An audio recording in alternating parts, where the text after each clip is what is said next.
शुभम कहाँ रहते हैं आप? मनु भैया दादरी रहते हैं, दादरी गौतम बुद्ध नगर नोएडा। तो करीम खान के ग्रुप में थे आप? हाँ, थर्ड बैच में था। थर्ड बैच में थे तो आपकी दृष्टि खुल गई होगी फिर तो। अरे भैया क्या नहीं भैया, दृष्टि तो कुछ नहीं खुली। तो कोई से भैया किसी एक आध डायमेंशन में तो गए होंगे ना आप? नहीं भैया, हम किसी डायमेंशन नहीं रहे। आप अपनी चरणों में हमें रखो, आप अपनी आशीर्वाद के डायमेंशन में ही रखो, हम तो बस यही चाहते हैं। अच्छा 5100 तो दिए थे तूने? हाँ दिए थे भैया। तो फिर पैसे तो फ्री में गए। कोई बात नहीं भैया, ऐसे कोई बात नहीं। वेरी गुड, दिलेर बनो। कोई हमारा क्या ठग के ले जाएगा, क्या हमारे भाग का था। और कोई छल से पैसा कमाएगा तो उसको भोगना पड़ेगा। और वो भी मंदिर के नाम से। तो लिए तो भैया शनिदेव महाराज न्याय के देवता बैठे ही हैं। वो अपने आप कर देते हैं। आप ये बताइए, क्या आपको ये कहा गया था कि मैं सारे के सारे पैसे मंदिर में भिजवा रहा हूँ? भैया मैं तो वीडियो देखा करता था, जैसे सभी लोग देखते थे। हाँ, वीडियो में वो भैया बोलते थे कि मैं 3100 रुपए और ये बाकी का वो है, मैं चेकिंग कर दूंगा। मम्मी की थोड़ी प्रॉब्लम ना सही नहीं हो रही है। कोई बात नहीं, आप बताते हमें, हम आपकी मम्मी को चेक भी कराते, प्रॉब्लम भी सही करते। अब तो हमने विधि ऐसी दे दी दुनिया को, क्या कहते हैं, घर पे बैठ के ही ठीक हो जाते हैं लोग।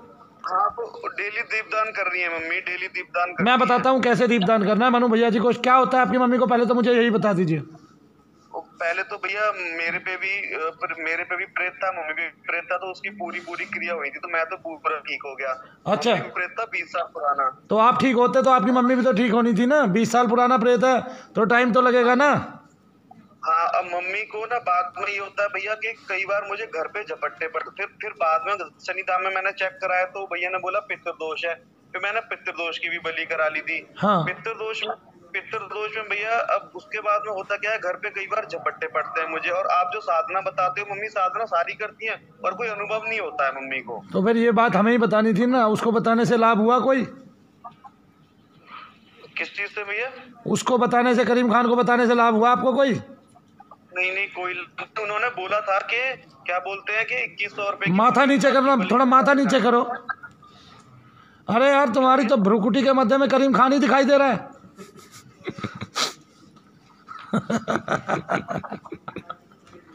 है भाई, तुम्हारी तो दृष्टि उसने खुद खोल रखी है, तुम्हें तो बताना चाहिए उसको। अरे भैया देखो, ट्रस्ट तो देखो, बिलीव तो मतलब सभी लोगों का शनिधाम पे ही बिलीव, और मनु भैया पे बिलीव है। बस उसने उस बिलीव को छला है, ठीक है, उसने डिसीव किया है, बिलीव में डिसीव मिलाया है। तो अब करीम खान नोटोरियस हो गया है, यानी कि कुख्यात हो गया है। विख्यात की जगह क्या हो गया है? नोटोरियस हो गया भैया। कुख्यात हो गया है, ठीक है ना। हो गया। हाँ, अब ये बताइए, अमनदीप सरदार के बारे में आपकी क्या राय है? क्या अमनदीप की चुड़ैल के साथ दृष्टि खुली हुई है? भैया मैंने देखो अमनदीप भैया को तो जानता नहीं, वो एक वहाँ केदारनाथ गए थे जब देखे थे। आपसे पहले 2 ग्रुप थे, उनमें तो शायद किसी को, क्योंकि धाम के देवताओं ने थोड़ी हेल्प की, उसमें तो शायद किसी की दृष्टि खुल भी गई होगी।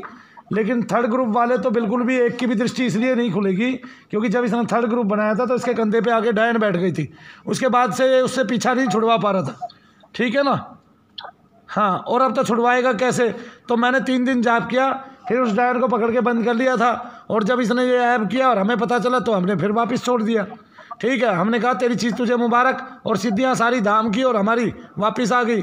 तो अब ये 4 डायमेंशन पे आपको ले जा सकता है। वो भी एक करौली वाला है ना, ये शायद उसके रास्ते में चल दिए जैसे वो करता है ना। भाई अब मैं तो करौली वाले से पहले ही नफरत करता था, और अगर ये मेरी नफरत का फ़ायदा इस हिसाब से उठा गया, क्योंकि इसको ये पता था कि लोग देने के लिए तैयार है और अपने दुख में कोई भी कुछ भी दे सकता है। और मनु भैया जी ये काम स्वीकार नहीं करते, और ये कहता भी था आप चाहें तो रात में 10-20 करोड़ रुपया जोड़ सकते हैं। मैंने कहा भाई किसके लिए जोड़े, हमने एक मंदिर बनाना है, मंदिर बना के छुट्टी, अपना मौज लेंगे, आनंद करेंगे अपने बच्चों के साथ, ठीक है कि नहीं। शादी करने के बाद दोनों पति पत्नी अपना भजन करेंगे यहीं आगे कुटिया में लोगों के साथ। तो हमने करना क्या भाई, ठीक है। लेकिन ये मुंबई वाले लोगों की बात ही अलग है, उनके पास अगर 50 बिल्डिंग भी खड़ी हो तो भी कम होती है। मैं तो भैया रेडी हूँ देखो शनिधाम का, क्योंकि मेरे फ्यूचर का पता नहीं क्या होता। मेरे में महिला प्रेत थी, मेरा जीना दुश्वार था, और मैं तो भैया देखो रेडी रहूंगा हमेशा। आप आओगे, मनु भैया से मिलोगे, हम आपकी दृष्टि खोलेंगे, और कल भी हम शक्ति बात कराने जा रहे हैं सारे भक्तों को। जय शनिदेव।